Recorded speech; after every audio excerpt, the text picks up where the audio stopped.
நேயர்களுக்கு வணக்கம். நம்மளோட பேசுறதுக்காக நந்தா அவர்கள் இணைஞ்சிருக்காங்க. வணக்கம் நந்தா. வணக்கம். அப்படி உளுந்தூர்பேட்டையில் மாநாடு ரொம்ப சீரும் சிறப்புமாக ரொம்ப சிறப்பாக நடத்தி முடிச்சிருக்காங்க போல. என்ன சம்பவங்கள்லாம் நடந்திருக்கு? நேற்று மாநாடு லைவ் நடக்கும்போதே பார்த்தோம். இன்றைக்கி அதோடைய கிளிப்பிங்ஸ் எல்லாம் வந்திருக்கு, எல்லா சோஷியல் மீடியாவிலும் பகிரப்பட்டிருக்குது. இந்த மாநாடை பார்க்கும்போது எனக்கு ஒரு விஷயம் தோணுச்சு. கோபி சுதாகர்கிட்ட கன்னட கொடுத்தோம்னா மாநாடு பரிதாபங்கள்னு ஏதாவது ஒரு வீடியோ போடுவாங்க. ஒன்று கோபி சுதாகர் பொண்ணு, இல்லைன்னா நம்ம நியூஸ் டிஎம் தம்பி சேகுவரா கிட்ட கொடுத்தோம்னா அவரு சிறப்பாக பண்ணுவாப்புல. செல்வா சுபஸ்ரீ எல்லாம் சேர்ந்து ஏதாவது ஒரு கன்னடம் பண்ணுவாங்க, சிறப்பாக இருக்கும் அப்படின்னு வச்சு அப்படி தான் மாநாடு இருந்துச்சு. ஓகேவா? முதல்ல எதுக்கு மாநாடு நடத்தினாங்க, மாநாட்டு பேர் என்ன, மாநாட்டுடைய நோக்கம் என்ன? மது ஒழிப்பு மற்றும் போதைப் பொருள் ஒழிப்பு மாநாடு அப்படின்னு சொன்னாங்க. அனைத்து விதமான போதைப் பொருளை ஒழிக்கிறோங்கிறது நோக்கம். மது ஒழிப்பு மகளிர் மாநாடு. சரியா? இதுதான் மாநாடு. யார் நடத்துறா? விசிகாவின் துணை அமைப்பான மகளிர் விடுதலை இயக்கம். ஓகேவா? அதாவது விசிகாவுடைய மகளிர் அணி, அதுக்கு ஒரு பேர் வச்சுக்கிட்டாங்க. மாநாட்டில் 12 தீர்மானம். வாசிச்சது யாரு? பெரிய தலைக்கட்டாக தான் இருக்கும். அவரு தான் வாசிக்கிறார். ஏன் அதை கூட பெண்கள் வாசிக்க கூடாதா? விடலை. ஓகேவா? மாநாடு மேடையில் விசிகாவில் ஒருத்தரோ 2 பேரோ பொறுப்பாளர்கள், பெண் பொறுப்பாளர்களுக்கு உட்கார வச்சுருந்தாங்க. அவங்களுக்கு பேச வாய்ப்பு கொடுத்துருப்பாங்க. அவங்கள ஏதாவது ஒரு 4 பக்கத்துக்கு ஏதாவது பேசியிருப்பாங்க. அதை தாண்டி விசிகாவை சேர்ந்த ஆண்கள் தான் அதிகமாக இருந்தாங்க. விசிகாவை சேர்ந்த பெண்களோட விசிகாவை சேர்ந்த ஆண்கள் தான் அதிகமாக மேடையில் இருக்காங்க. தலைவர், பொதுச் செயலாளர், துணை பொதுச் செயலாளர்கள், இவங்கெல்லாம் கண்டிப்பாக இருக்கணும்ல மேடையில். மகளிர் மாநாடுக்கு ஏமா நீங்கள் உட்காருறீங்க? சாணவாசுக்கு சிந்தனை செல்வனுக்கு மேடையில் என்ன வேலை? ரைட்டு. ஓ, தலைவரோடு சேர்த்து மற்ற பெண்கள் உட்காந்துருந்துருக்கலான்றீங்களா? ரைட்டு. நீ இப்போ சாணவாஸ் அங்கே சரி, இப்போ சிந்தனை செல்வன் ஓகே, சாணவாஸ் மேடையில் உட்காந்து என்ன பண்ண போகிறாரு? சிந்தனை செல்வன் என்ன பண்ண போகிறாரு? பெண்கள் அமைப்பு எதுக்கு வச்சுருக்கீங்க? பொருளாளர், செயலாளர்லாம் வச்சுருப்பீங்கல்ல, மாவட்ட பிரதிநிதியெலாம் அவங்கள ஏற்றுங்க. ஓகேவா? இதுதான் தீர்மானத்தை இது பண்ணிட்டாரு. முடித்த பிறகு அதோட ஹைலைட் வைக்கப்பட்ட கட் அவுட். ஓகேவா? எல்லா மாநாட்டிலையும் முக்கியமான இடம்பெறுறது மாநாட்டில் பந்தலில் அமைக்கப்படும் அந்த தலைவர்களுடைய புகைப்படங்களும் கட் அவுட்டுகள் தான். மாநாடு வளைவு, அதில் இருக்க புகைப்படங்கள், கட் அவுட்டுகள் தான் சிறப்பு மிக்கதாக இருக்கும். திமுகவை பொறுத்த வரைக்கும் அண்ணா, பெரியார், கலைஞர் மற்றும் சமூக நீதிக்கான ஆட்கள் இருப்பாங்க. அதிமுகவில் அம்மையாரும் எம்ஜிஆர் அவர்களும் இருப்பாங்க. அது மட்டும் இருந்துகிட்டு இருக்கோம். அண்ணாவை சேர்த்துக்குவாங்க, அது அவங்களுக்கு சைடிஸ் தானே. இவங்களும் வச்சுருந்தாங்க. பெரியார், அண்ணல் அம்பேத்கர், ஓகேவா, கூட ஓல்டு போயட் ஐயன் திருவள்ளுவர் வச்சுருந்தாங்க. பிரச்சனை இல்லை. இன்னொரு இது வச்சுருந்தாங்க, கட் அவுட், 50 அடி கட் அவுட். யார் அப்படின்னா, தமிழ்நாட்டில் சாதிய வர்ணாசிரமத்தை கடைபிடித்து குலக்கல்வியை கொண்டு தமிழர்கள் பார்ப்பனல்லாதோர் படிக்கக்கூடாது அப்படின்னு சொன்ன ராஜாஜி அவருடைய கட் அவுட்டு. கேட்டால் அவர் மதுவிலக்கு ஆசைப்பட்டார் அப்படின்னு. கொஞ்சமாவது உங்களுக்கு அடிப்படை அரசியல் புரிதல் இருந்தால் ஓகேவா, திருப்பிக்கிட்டு நம்மளும் கேட்கலாம். அப்போ இப்போது ராஜாஜிக்கு ராம்தாஸ்க்கு என்ன வித்தியாசம்? நீங்கள் உங்கள் பார்வையில் ராம்தாஸ் சாதியவாதி, சாதி அரசியல் செய்கிறவர்னா அப்போ ராஜாஜி என்ன செஞ்சார்? 2 பேர்த்துக்கும் எந்த இடத்துல மாறுபட்டாங்க? 2 பேரும் ஒரே கொள்கைக்கு தான் நிற்கிறாங்க. ராம்தாஸ் வேணா, ராஜாஜி வேணுமா? சரி, ஓகே. மாநாட்டில் வைகோ கூப்பிட்டுருக்கலாம்ல, இப்போ அழைச்சிங்களா? நீங்கள் எல்லா கட்சி பிரதிநிதிகளும் வந்தாங்க, ஓகே, அது மாற்றுக்கிறது கிடையாது.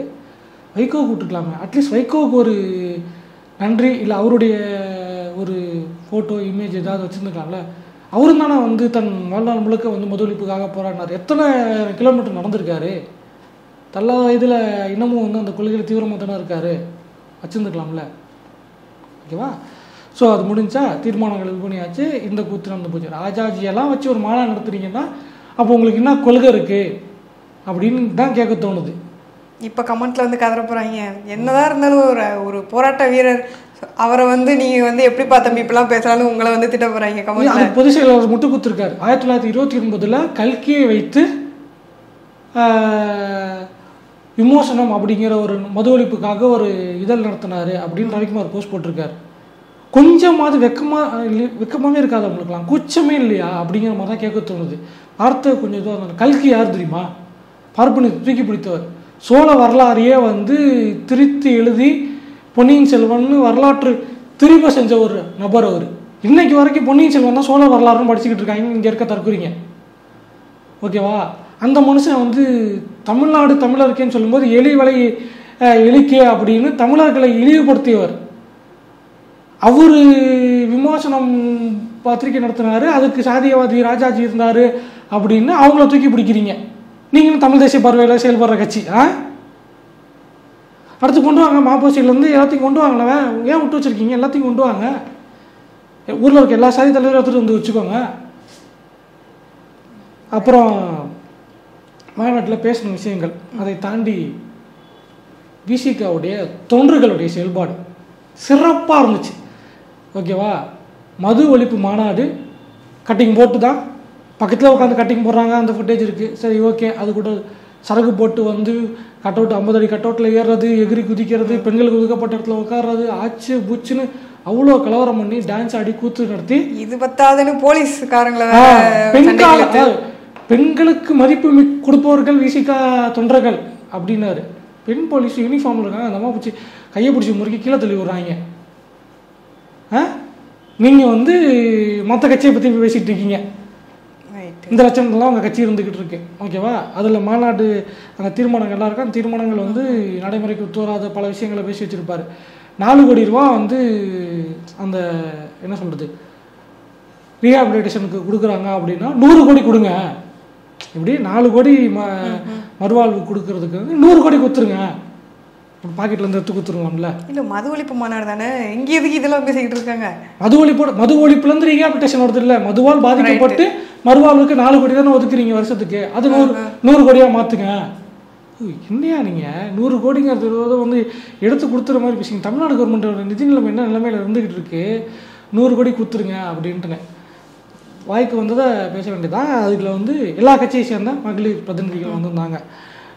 அண்ணன் வேல்முருகன் அவர்களுடைய கட்சியை சேர்ந்த முத்துலட்சுமி வீரப்பன், மறைந்த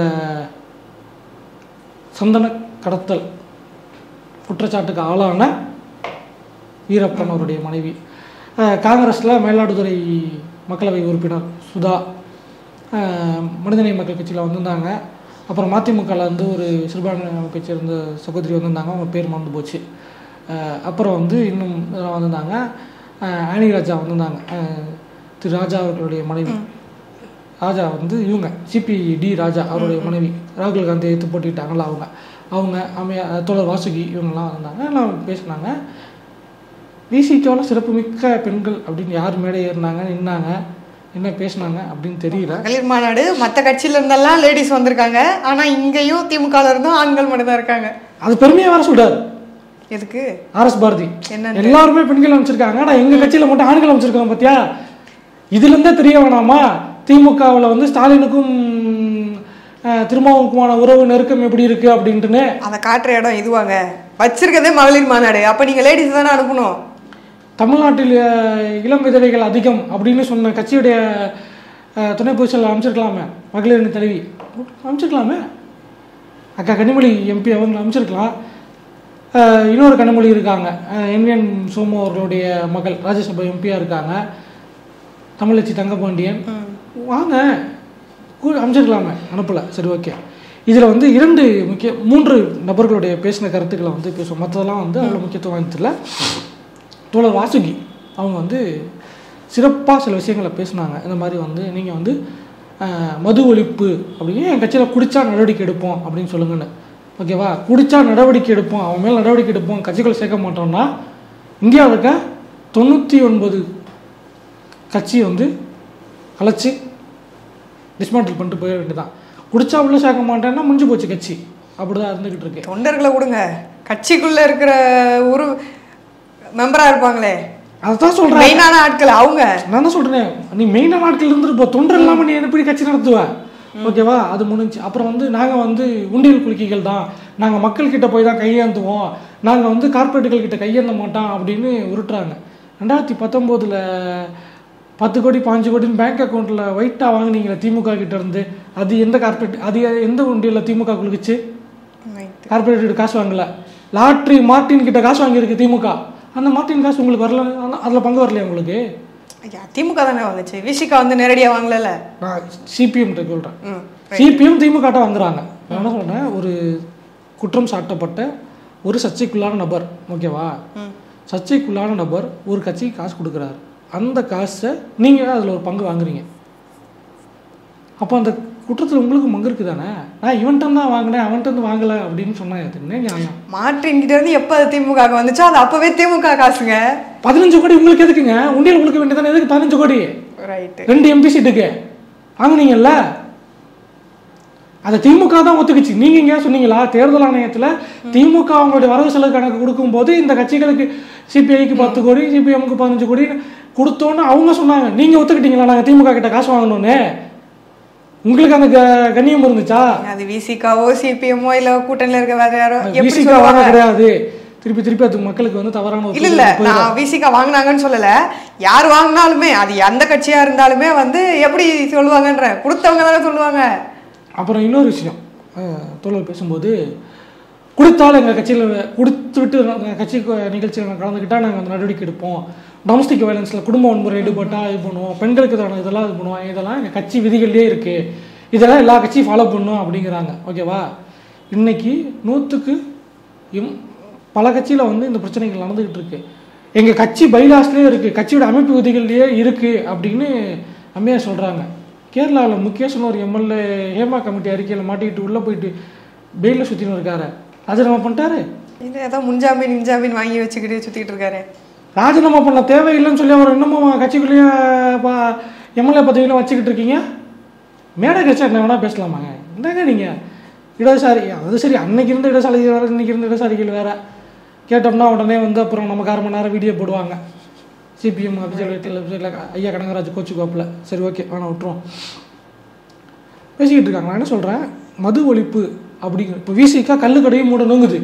நீங்கள் கேரளாவில் ஆட்சியில் இருக்கீங்கல்ல, உங்கள் கட்சி ஆட்சியில் இருக்கலாம், கல்லுக்கடையை மூடுங்க, ஒத்துக்குவீங்களா? அங்கே கவர்மெண்ட் தானே மது விற்குது, மூடுங்க. முடியாதுல்ல? ஓகே, அதை வச்சுருவோம். அடுத்தபடியாக இந்த மூத்த பத்திரிகையாளர் ஒருத்தர் வந்து ஒரு ட்வீட் போட்டிருந்தார். இது ஏற்கனவே நிறையா வாட்டி சொல்லப்பட்டது. ஒரு பள்ளிக்கூட பையனுக்கு வந்து பரீட்சைக்கு வந்து அவன் தென்னைமரத்தின் பயன்கள் பற்றின கட்டுரையை படிச்சுட்டு போயிட்டான். பரீட்சையில் பசுமாட்டின் பயன்கள் கட்டுரை வரைக அப்படின்னு கேள்வி வந்துருச்சு. இவனை பண்ணிட்டான், தென்னை மரம் நீண்ட நெடிய உயரத்தில் வளரும், அது வந்து இளநீர் கொடுக்கும், தேங்காய் கொடுக்கும், தேங்காய் எண்ணெய் கொடுக்கும், தென்னை மட்டை கொடுக்கும், அப்படி இப்படின்னு தென்னை மரத்தை பற்றி 10 பக்கத்துக்கு எழுதி முடிச்சுட்டு இவ்வளவு சிறப்பு வாய்ந்த தென்னை மரத்தில் பசுமாடை கட்டுவார் அப்படின்னு கடைசி எழுதி முடிச்சு இதான் பசுமாட்டின் கட்டுரை அப்படின்னு கொடுத்தான். அப்படி தான் TK சிலம்பவன் நடத்துனது மகளிர் மாநாடு. சங்க இலக்கியத்தில் பெண் புலவர்கள், தமிழ்மொழி செம்மொழி அந்தஸ்து, ஒண்டித்தேவர், ஆங்கிலேயர் ஆட்சியில் சாதி பாகுபாடுகள், இப்படி எல்லா வரலாற்றையும் பேசிட்டு நாங்கள் வந்து எதுக்காக வந்திருக்கோம் தெரியுமா? தேசிய அளவில் மது ஒழிப்பு கொள்கைன்னு நீங்கள் சொல்லியிருக்கீங்க, அதுதான் எங்கள் தலைவரை ஈர்த்துச்சு, அதனால தான் வந்திருக்கோம். தமிழ்நாட்டில் ஆட்சி இருக்கீங்களா, கடைய முடியுங்களா? அதுக்கு தலைவர் ஒரு விளக்கம் கொடுத்துருக்காருல்ல. வருவோம், ஓகேவா? தேசிய அளவில் அப்படிங்கிறாங்க. முதல்ல அதுவே ஐயக்கத்தனமா இல்லை? நீட்டை நீங்கள் ஏன் எதிர்க்கிறீங்க? தேசிய அளவில் கல்வி பொதுப்பட்டியலில் இருக்குது, அதுக்கு ஒன்றிய அரசு சட்டம் ஏற்றுனா அது தவறு அப்படின்ட்டுன்னு தமிழ்நாடு எங்கள் உரிமை, எங்களுக்காக நாங்கள் வந்து ஒரு வச்சுக்கிறோம் அப்படின்னு விளக்கு கேட்டுக்கிட்டீங்க. கரெக்டாக வாங்கிக்கிட்டீங்களா? அது விளக்கு கேட்டு வாங்கினீங்க காங்கிரஸ் பீரியடில். இப்போ திருப்பி வந்து அந்த கோரிக்கை வைக்கிறீங்க, தமிழ்நாட்டுக்கு விளக்கு நீட்டு வேணாம், இல்லாட்டி எங்களுக்கு விளக்கு கொடுத்துருங்க அப்படிங்கிறது தான். தேசிய அளவில் நீ கட்டாயப்படுத்தக்கூடாது, எங்களுக்கு வேண்டாம் அப்படின்னு ஒரு விஷயத்த சொல்கிறீங்க, ஏற்றுக்கிறேன், ஓகேவா? நாடு முழுவதும் ஒரே சட்டம் கொண்டு வரணும், இல்லை ஒரே விஷயத்தை எடுத்துகிட்டு வரணும் அப்படின்னு பொது சிவில் சட்டம் எல்லாத்தையும் கொண்டு வரும்போது அது எப்படி நீ ஒத்துக்குவ அப்படின்னு யூனிஃபார்மிட்டியே கொண்டு வரக்கூடாதுன்னு நீங்கள் சொல்கிறீங்கல்ல, அப்புறம் எப்படி நீங்கள் இதுக்கு மட்டும் யூனிஃபார்மிட்டி கேட்குறீங்க? நாடு முழுவதும் வந்து மதுவிலக்கு கொண்டு வரணும்னு. தமிழ்நாட்டுக்கு வேணும்னு கேளுங்க, இன்னொரு ஸ்டேட்டுக்கு வேணும் நீங்கள் எப்படி கேட்க முடியும்? நியாயமா இல்லையா? கேட்டால் மட்டும் அங்கிட்ட நடக்கவா போகுது? அது நடக்கல, அடிப்படை கேள்வியே தவறாக இருக்குல்ல. நீங்கள் எப்படி கேட்கலாம்? இப்போ கர்நாடகா வேணும், அவங்க நாட்டில் மது வேணும்னு வச்சுக்கிறாங்க, சொல்லிட்டு போங்க. இப்போ பீகாரில் மது ஒழிப்பு இருக்குது அப்படின்னு சொல்லி நிதிஷ்குமார் சொல்லுவார். ஆனால் கலாச்சாரம் விற்கிதுன்னு அவரே சொல்லிட்டாரு. ஆனால் கலாச்சாரம் குடிச்சு செத்து போனவன் தான், அவனுக்கு 10 பைசா கொடுக்க மாட்டேன்ட்டாரு. இன்ன வரைக்கும் அந்த காசு கொடுக்க மாட்டாங்க. நம்ம ஊர் மாதிரி 10 லட்சம் கொடுத்துக்கிட்டு இருக்க மாட்டாங்க, ஓகேவா? இருக்குது, கர்நாடகாவில் இருக்குது, மிசோரமில் இருக்குதுன்னு நினைக்கிறேன், மேகாலயாவில் எங்கேயும் வந்து வடகிழக்கு மாநிலங்களில் 2 மாநிலங்கள் இருக்குது. கொடுத்துட்டு போங்க. ஒன்றும் இல்லை, டெல்லி குளிர் இருக்குது, குளிருக்கு ஒருத்தனால தாங்க முடியல, அவன் ஒரு கட்டிங் போடணும்னு நினைக்கிறான், குளிருக்காக இது பண்ணுறான். அது வந்து டெல்லியில் இருக்க குடிமகனுடைய உரிமை, அது டெல்லி அரசு இது பண்ணுது அப்படின்னு வச்சுக்கோமே. இல்லை இமாச்சல் பிரதேஷில் அவங்க வைக்கணும்னு நினைக்கிறாங்க, இல்லை காஷ்மீரில் இருக்கவங்க குடிக்கணும்னு நினைக்கிறாங்க, அது நீங்கள் எப்படி சொல்ல முடியும்? இப்போது எங்கள் மதத்தில் வந்து புலால் உண்ணாமை இருக்குது, அதனால் ஒட்டுமொத்தமாக எல்லா மதத்துக்கும் கொண்டுறணும் அப்படின்னு ஒருத்தர் கோரிக்கை வச்சா ஏற்றுக்குவீங்களா? சண்டைக்கு வந்துட மாட்டாங்க. எங்கள் மாநிலத்தில் குடிக்காரங்களாக இருக்காங்க, கட்டுப்படுத்துறதுக்கு எங்கள் கவர்மெண்ட்டுக்கு வக்கில்ல, அதனால் ஒட்டுமொத்தமாக இந்தியாவுக்கு நீங்கள் கொண்டு வாங்க அப்படின்னு சொல்கிறது வெக்கமாக இல்லை? நியாயமான ஒரு விஷயமா? அதுலேயும் வேறு சொல்கிறார், ஜிஆர்இயில் வந்து கிராஸ் என்ரோல்மெண்ட் ரேஷியோவில் நாங்கள் இந்தியாவை முந்திட்டோன்னு பெருமையாக பேசினாங்கல்ல. இப்போ குடிகாரர்களுக்கு அதிகம் இருக்க இந்திய சராசரி 23 விழுக்காடு, ஆனால் 40-50 கிட்டத்தட்ட 50 விழுக்காடு தமிழ்நாட்டில் இருக்குது. இந்தியாவுடைய குடிகாரர்கள் விழுக்காடோட தமிழ்நாடு விழுக்காடு அதிகமாக இருக்குது. அதையும் அவர் தான் படித்தார். ஓகேவா? முடிச்சுட்டு கடைசியாக வந்தார் விநாயக் மகாதேவ் அப்படிங்கிற மாதிரி தாய் சிறுத்தை வந்து மைக்க பிடிக்கிறார். உண்மையிலேயே அது மது ஒழிப்பு மாநாடா இல்லை ஸ்டாலினுக்கு முட்டு கொடுக்கறதுக்காக அந்த ஸ்பீச்சான்னு தெரில. நீ கலைஞர் கடையை திறந்தார், ஆனால் கடையை மூடிட்டார்ல, ஏன் திறந்தார் அது கேட்கல, மூடிட்டார் பார்த்தியா? அதுக்கு அவர் விளக்கம் சொல்லிருப்பாரு, இதனால தான் வந்து வேற வழி இல்லாமல் தான் திறந்தாரு, அதுக்கப்புறம் தான் மூடிட்டார்ல 74 அப்படின்ட்டு. அதாவது இப்போ எம்ஜிஆர் வந்து கலைஞர் கடை திறக்கும் போது வந்து வேற வழி இல்லாமல் திறந்தார், ஆனால் எம்ஜிஆர் திறக்கும் போது மட்டும் அவர் வீட்டு கல்லாக்கட்டத்துக்கு திறந்தார்.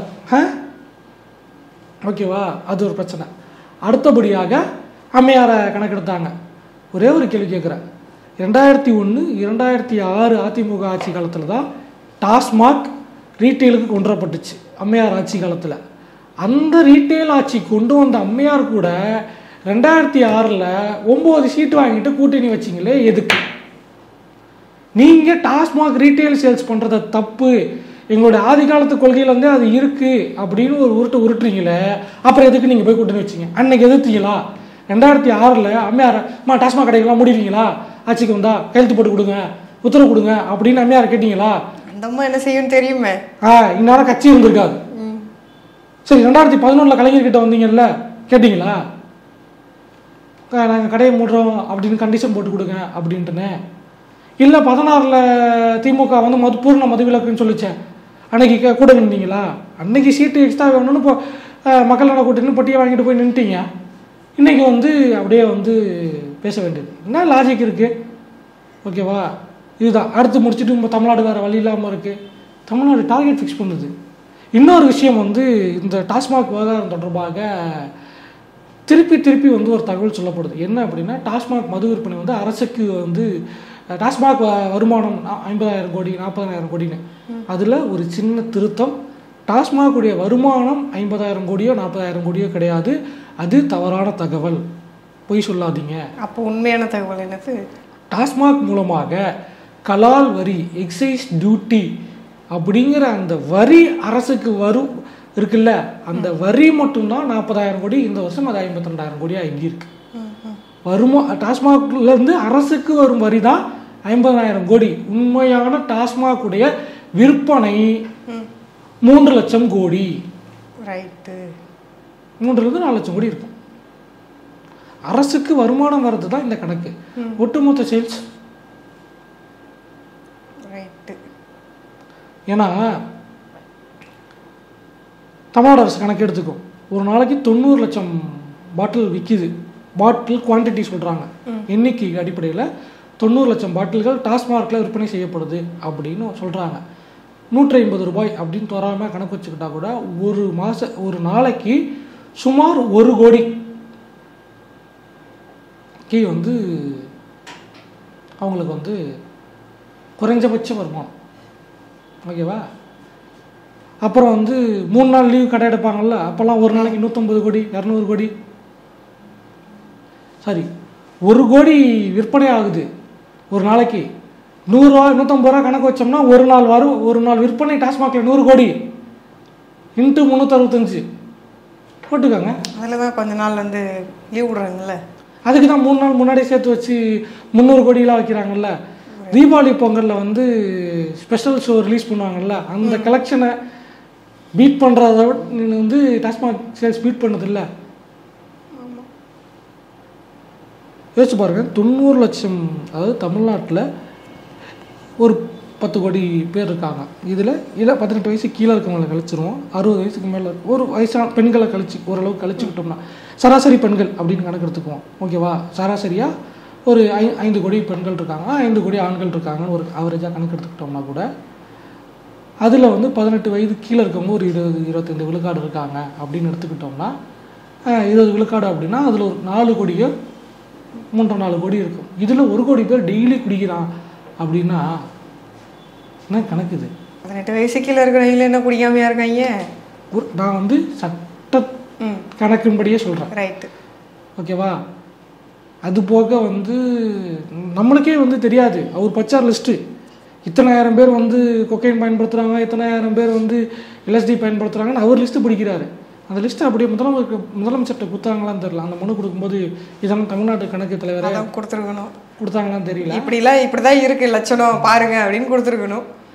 சொல்லிட்டு அப்புறம் அடுத்த எலெக்ஷனில் சீட்டு கிடைக்காம போச்சுன்னா என்னம்மா நீயே, ஏமா நீயே ஏங்க கொள்கைங்க நீங்க தானே சொல்றீங்க, அதோட மதுவோட சேர்த்து போதைப் பொருள் ஒழிப்பு.